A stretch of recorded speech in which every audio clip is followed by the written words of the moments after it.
Alex will lead it.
Hello everyone, welcome to 4 p.m. and welcome to Mona, people who've never been here before. If you didn't think you'd be listening to a string quartet at 4 o'clock on a Monday afternoon in Mona, which is probably most of you, congratulations. Welcome to your Monday afternoon. My name is Dean Stevenson. I am the 4 p.m. exhibition, but also please thank and welcome the ensemble for today. We have Hayato. Yes. Phoebe, Damien and Alex.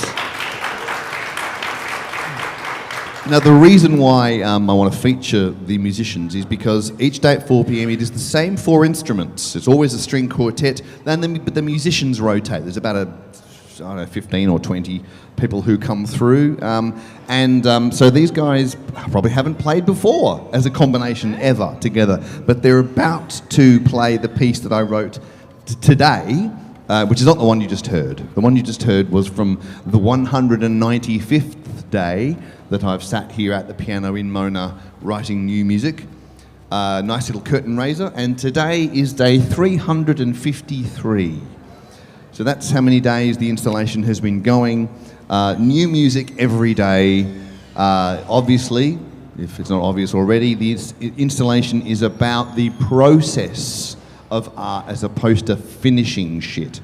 I like to make an example of Mona that is full of things like the snake, the incredible Sidney Nolan snake, and all the things you've seen throughout that are framed on the wall, and they look like they're finished. They look like they're worth millions of dollars or whatever they're worth, but don't get confused in thinking that at some point the artist went, it is done, it's a world beater, send it off and make me money. It's done, I couldn't be happier. Because probably they're not happy at all. They probably thought, get this shit out of my studio, I can't stand to look at it anymore, just take it away.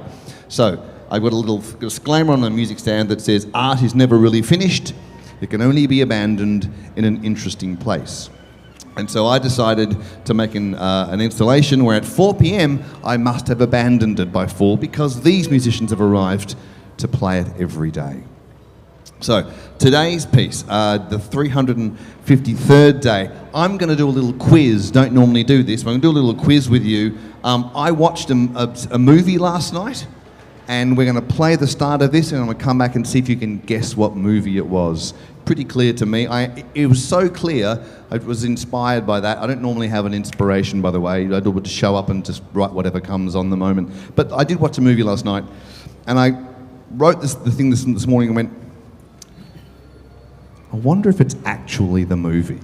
Because it's happened once before. I wrote a piece here and went, that's a great melody, isn't it? It's a ripper. And the audience went, yeah, that's Jurassic Park. Well, fuck. Okay. So I had to check on my phone and go, no, it's not. It's not actually the film. So I haven't ripped anybody off, but I think it's an inspired thing. And I'll explain the chords that I used that Hollywood uses in every film that you've ever Hollywooded to make it happen. So let's get started on today.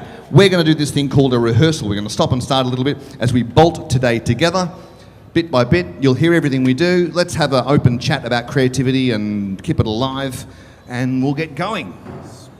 Okay. Hello, everybody. Let's start. 3:53. First bar is first violin, and everyone arrives. Viola, you do have a lot of the ostinato, which isn't a very exciting bit, but you are the engine. You are the engine for this. Between you and the pits and the cello, you keep it together. Let's go. 2, 3, 4, 1.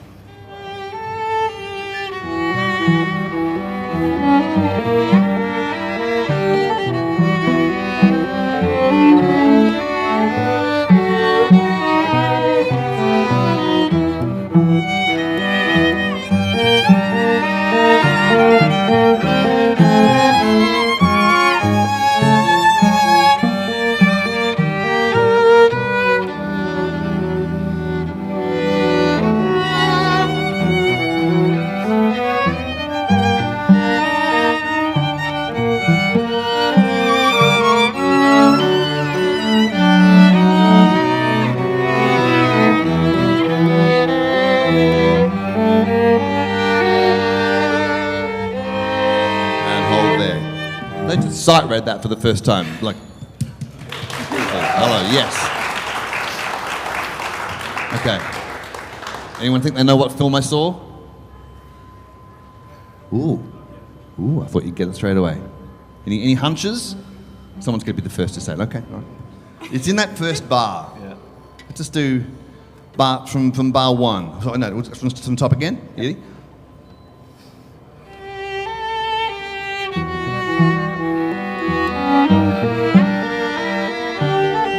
There's the clue. You want to get that? So there's a thing that Hollywood does, right? There's a thing that Hollywood does, and you'll see it here in every film. So I won't get too big on theory here because that's really boring and it gets nerdy. But when you play a minor chord, all right? Minor chord. So you go up, and then you go to the middle note, the minor third, and from that minor third you then build another minor chord. So that...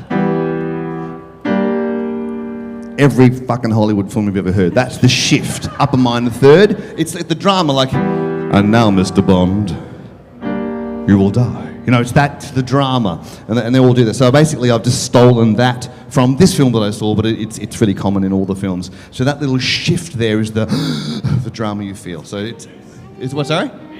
Beetlejuice. That's the best answer I've ever heard, but it's wrong.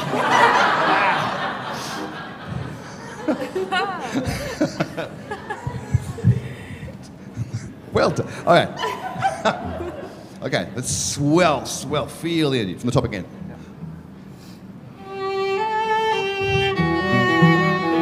More volume, I think.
Okay, so we have the second half of bar 24 is triplets with a viola, da da da da da da, and then quavers view.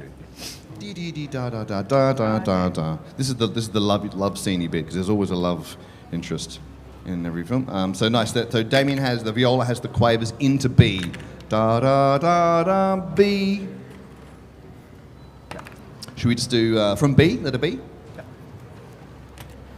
Yeah.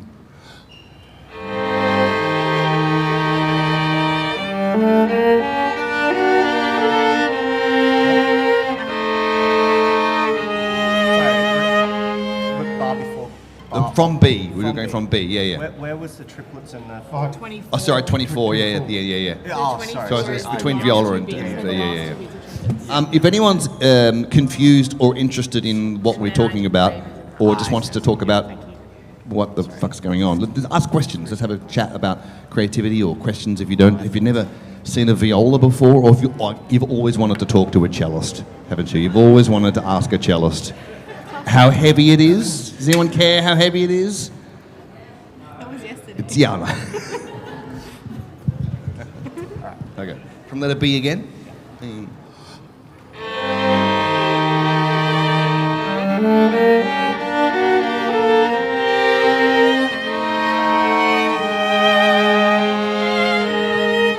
triplets.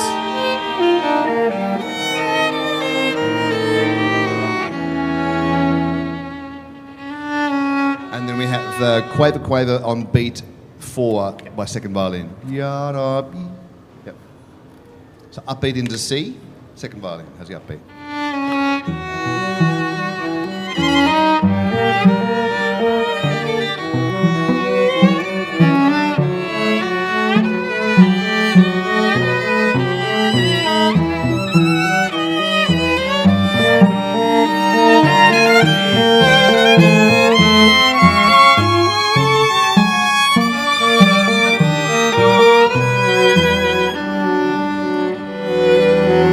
I have a new idea. Can I get you from second bar of D, when you start doing that big kind of up and down, arco, please. That's arco that. Yep. Arco means to use the bow, and pizzicato means to pluck. Let's do arco instead of from there. Sorry. That's all right. I wrote something, I think it said arco. It doesn't say anything. I'll never know what that says. From letter D. Sorry,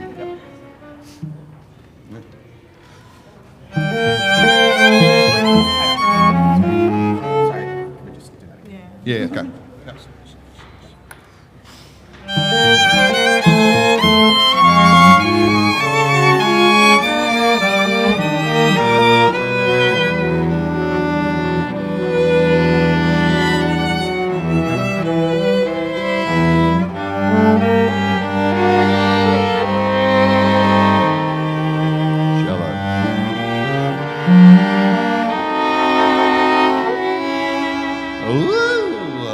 Now, I don't know why, don't ask me why, but I thought, what does this piece need in the middle? It needs to change its character, and it needs, fuck if I know why, it needs a waltz. One, two.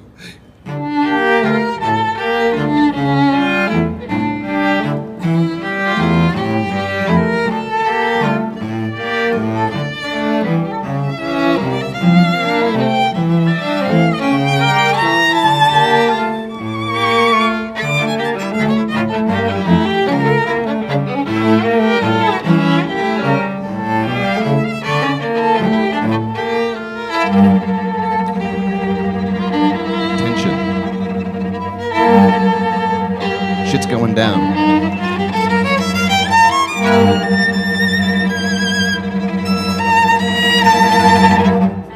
Okay, so tension. There's a guy with a knife. He's coming. So in bar 73, 74, kind of everyone apart from the zigga, which is down to 75 and 71, and I play it quite freely, rhythmically. Do what you like. Yeah. So I'll give. I'll show you where 75 is, if it's all right. And I've got 2 quavers before 75. Okay. Any questions? Any queries? Any problems? The also waltz. I know. 75? Terrible. I don't know. Fuck, I don't know. If you want to pick the movie yet? What's that? In Bruges. Oh, wow, these are great Quaver suggestions. 71, You're both wrong, but no. In Bruges, no, it's something much more obvious than that. Much more obvious. 2 quavers into 75. Sixth One Sense quaver is a into great 79. suggestions, but all wrong. Wow. But what that says to me is that that little progression I showed you is kind of so common, and the melodies don't differ that much between the movies because they all do the same job. And we learn so much about the character of tension and the character of suspense from these kinds of feels. And we're all students of movies and TV. We all grew up on that stuff. And in some way, culturally, as a composer as well, you learned what music to be afraid with, and I learned what music to make you afraid. So that's kind of our job as composers and writers, to know how to make colour and sound to do the job. There is no book that I've ever found that said, here is the tension chord, here is the whimsical chord, here is the blah, blah, blah, blah. It doesn't really exist, but there's just a combination of notes that you get to know intuitively to put together to do crazy stuff. We'll play it one more time, and I will tell you what the movie is in case, unless someone else is going to have a random guess. Silence of the Lambs. You're all very good moviegoers, but no. Maybe you're all right. Maybe you're all right. Let's go from the tension. Let's go from the waltz again. Yeah. From letter F. 1, 2, 3. Bring 3 along.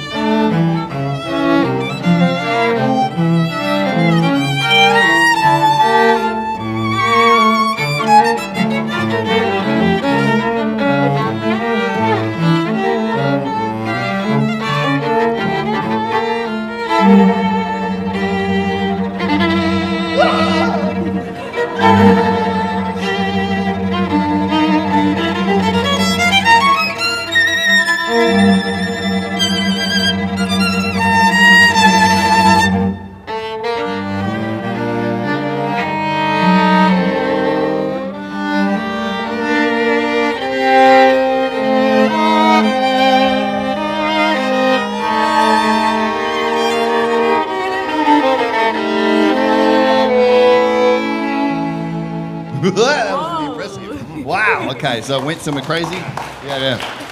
We're almost to the end. We're almost to the end now. Very, very good. Yes, the tempo was good. You led it because you've got the quavers at J. Da da. So great job. Well done. Even if it's Should we hold that note at 86? Do you want the pause At on where? the note? Sorry? 86. 86, hold Pause the on note. the note or on the rest? Oh, Because I have it on the rest. Oh, I see.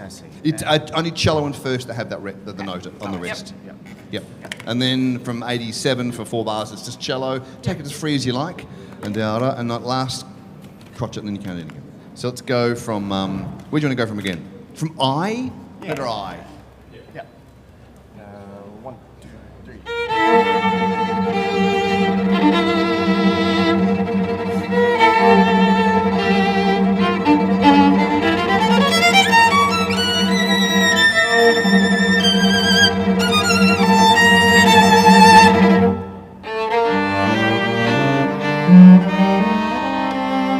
What do you have in that bar? Crotchets, quavers, crotchets. Quavers, Done. okay. Yes. Great. Up it into J. Yeah. They're all writing things on their parts. It's very exciting. I think they're just drawing cock and balls. I don't know what you're drawing. From J. Oh, sorry. Yep, up it.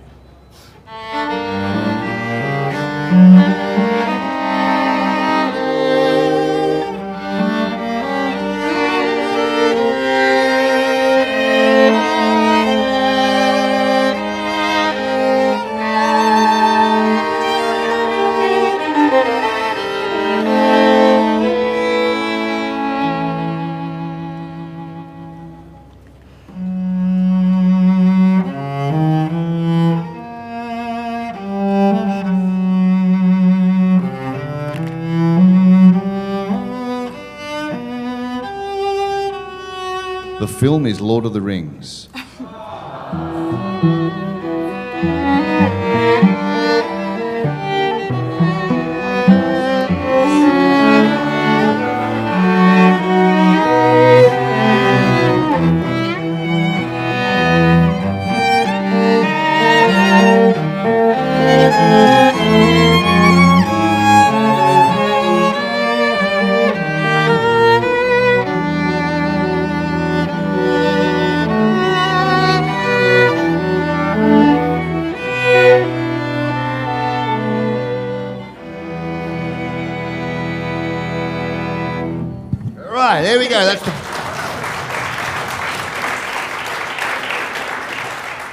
two things happened. I said, Lord of the Rings, you went, oh, yeah. And some of you went, oh, yeah, I knew that all along. Yeah, fuckers. Anyway, right, it's that kind of... Which one? Actually, it was The Hobbit I allowed. It was the Hobbit. We spent the last week... I don't have a TV in my house because I'm just an idiot with the screen on. Like if I'm having a conversation with you and there's a screen behind you, I'll pretend to listen to what you're saying, but I'm just watching the TV. It was terrible, so I don't have one. But so I know that when there's a movie playing, which the last week we watched all 3 Hobbits, it just stops me from drinking because I just watch the TV. So that's what we did. So you can kind of hear it now, that cinematic vibe, which is so common. It really is. But it does a great job. So there it is. Now we've got all the way to the end of the piece. Now we're going to play it from front to back in one go. Any questions, anybody? Yes? It sounds like you compose the music, but then you have your string quartet. Is it a collaborative process of composing the piece to make it right for the player and right for the group and right for yourself as the composer? It's totally collaborative, and I'll tell you, there's a number of reasons why. Firstly, because I play none of those instruments. I don't play them. In fact, I don't even play the piano. If you were here in the museum today, you didn't really hear me play the piano, did you? You didn't hear flourishing chords and stuff, because I don't know how to do it. It's not a skill I have. Often I leave here and go to a gig in town playing double bass and guitar, singing songs from the 60s. I spent 20 years in pubs playing drums and bass. That's my history. I've never studied composition formally. Certainly never held a cello. I couldn't tell you how heavy it is. I have no idea. But I have to use it as a reference tool to know the intervals. I know how music kind of functions. And then the collaboration is they intuit and inform me about tempo and style and breath and rush and push and all that stuff. But yeah, it's amazing. It's extraordinary. So every day I go, wow, that's not what I imagined at all, but it's always so much better. So you put an idea on paper. Yeah. On screen. Yeah. They bring it to life. That's right. That's right. Yeah, it's just a dream in my head. It's crazy in there. You don't want to... No. It's much better now. Yeah. Yeah, there it is. But to that point, I mean, we're about to play it all the way through. If you have just one listen in you, thank you. We might play it twice. We'll play it twice. We've got time. Thank you for your time. What I would like to say about the creative process, especially before it gets to the collaborative bit, before you get to share whatever your art is, dance or writing or music or painting, before you get to share it, it's just you. But, you know, usually when it's just you, there's this awful moment, which is the kind of the birth of 4 p.m, when you expose yourself to yourself by putting down, in my instance, a line of music, and then you go, fuck, I hope no one can see that. That's just awful. It's naive. It doesn't sound like Bach. It doesn't sound like anything. And then you either rub it out or you put it in the drawer or you fill the garage with things you never finished. And I think that's a real crime that we have stigmatized making mistakes for generations now. Our parents told us not to make mistakes. You have to get it right to get the job, the wife, the husband, whatever. And when we were told to put childish toys away, with those toys we put some courage down with it as well, and we buried it. The courage to just finger paint with poo. You know, who cares? That courage will get you further than you think if you can bring it back now as a grown-up. So that's what I thought I'd do. I'd sit here and literally just 350 something or other days just write stuff. And sometimes we spend 20 minutes rehearsing a thing, and I'll say to the crowd, do you want to hear it again? And they go, no, it's just, no, please, it's terrible. And that's okay. That's kind of okay. I don't expect to make a hit every day. When there is a hit, we all go, wow, where did that come from? And so you can buy some recordings, downloads or CDs from me if you want, the days where we thought the lightning did strike, but I don't expect the lightning to strike, and I don't have an idea every time I show up. It doesn't have to be an idea. You just show up, and the idea will find you when you show up. There you go. There's also a book, 4 p.m. book. For the first 150 days, I published my diaries. So there's 150 days of diaries there and all the live music. You see these microphones, so we recorded everything. There's 11 hours of live music through that book. So it's a real driver's seat experience of creativity. Come and have a chat afterwards, and we're going to play this tune all the way through now. 350 something or other. 3, yay! Here we go. Yeah, just try and keep the tempo moving a little bit, and bring your volume up a bit.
Yeah.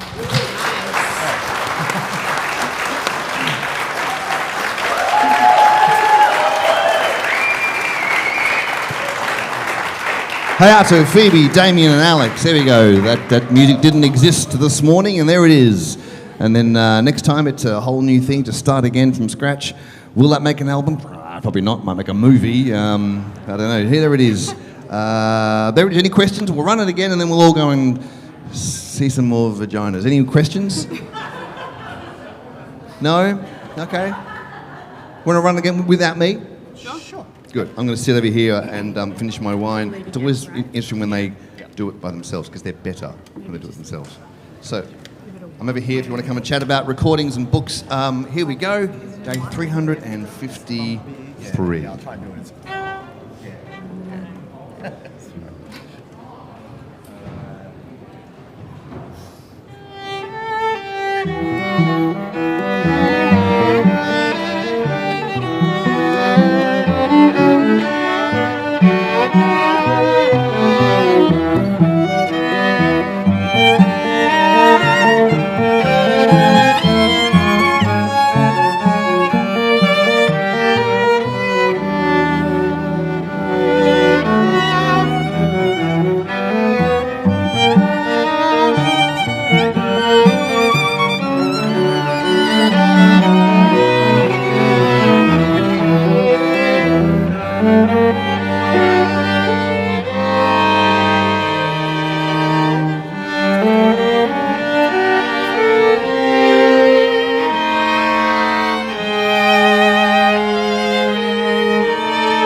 Thank you so much, everyone, for hanging around at 4 p.m. today. Mona closes and has a few days off, so that's the end of our week. This is our Friday. We get 2 Fridays a week. Thank you so much. Have a pleasant journey home. Come and have a chat. I've got some recordings or books I can sell you here or sign if you like.